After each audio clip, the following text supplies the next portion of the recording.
રામ ખેડૂત મિત્રો, ખેડૂતોની ચેનલ સૌરાષ્ટ્ર માર્કેટમાં તમારું હાર્દિક સ્વાગત છે।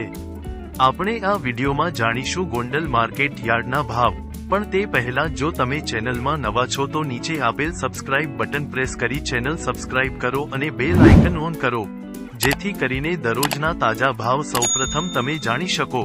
હવે આપણે જાણીશું આજના ભાવ। આજના ભાવ આ પ્રમાણે રહ્યા હતા।